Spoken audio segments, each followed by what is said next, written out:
안녕하세요. 상식이 돈이 되는 지식스쿨입니다. 일제 치하에서 독립을 외친 꿋꿋한 정신이 있었기에 우리나라는 결국 국권을 회복할 수 있었습니다. 그러나 나라를 위한 희생이 무색하게 독립유공자와 그 후손들은 그간 제대로 대우받지 못했습니다. 오늘은 독립유공자 후손들의 열악한 현실과 이런 상황을 개선하려는 정부와 기업의 지원 방안에 대해 이야기해보겠습니다. 영상 시작 전 좋아요와 구독 눌러주시면 여러분의 구독 하나가 100원의 따뜻한 가치가 되어 지난해에 이어 올해 12월에도 불우한 이웃에게 후원하는 뜻깊은 자리를 만들겠습니다. 독립유공자와 그 후손에 대한 지원이 시작된 건 해방 뒤 무려 17년이 지난 1962년부터였습니다. 이후 30년이 지나도록 국가에서 인정받은 독립유공자는 770명에 불과합니다. 독립운동하면 3대가 망한다는 웃지 못할 말이 있을 정도로 독립유공자 후손들의 삶도 빈곤에서 벗어나지 못했습니다. 민족대표 33인 중 한 명으로 참석한 외할아버지를 둔 또 다른 후손은 공공근로로 생계를 이어왔습니다. 이렇게 생활고에 시달리는 것은 한 개인의 문제가 아닙니다.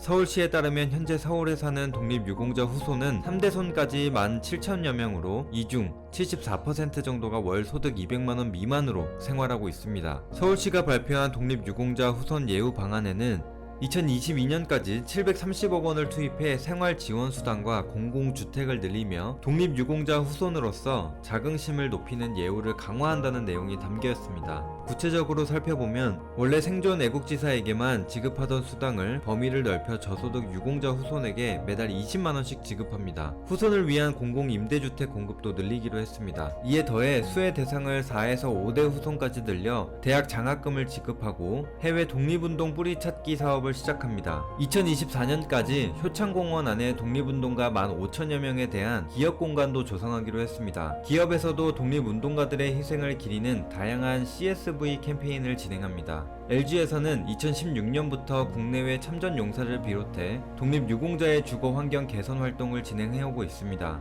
LG하우시스는 올해까지 후손을 포함한 독립유공자 8명의 주택을 개보수하는 등 주거의 질을 개선했습니다. 한편 삼성카드 사회공헌 플랫폼 열린나눔에서는 오는 10월 말까지 독립운동가 후손 돕기 기부 캠페인을 진행합니다. 고객의 기부액과 동일한 금액의 임직원 기부금을 추가 적립하며 기부금은 후손들의 생계비, 주거환경 개선, 교육비 지원과 기념사업 등에 사용됩니다. 지난 3월 문재인 대통령은 해외에 거주하는 독립유공자 후손과의 만남에서 독립유공자를 발굴하고 후손을 찾아 제대로 예우하는 것은 국가의 책무라고 말했습니다. 일본 네티즌들은 이 기사에 대해 한국의 독립은 일본의 패배 덕분이었다. 일국의 대통령은 신중하게 발언해야 한다라고 비아냥거리기도 했습니다. 문 대통령의 말처럼 대한민국의 뿌리는 독립유공자들의 희생과 헌신입니다. 독립유공자 후손에 대한 지원 방안 등 주제에 대한 여러분의 다양한 의견과 관련 정보를 댓글로 남겨주시면 감사하겠습니다.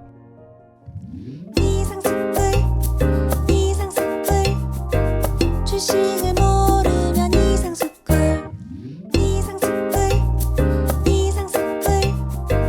주식을 모르면 주식 모르니 이상스쿨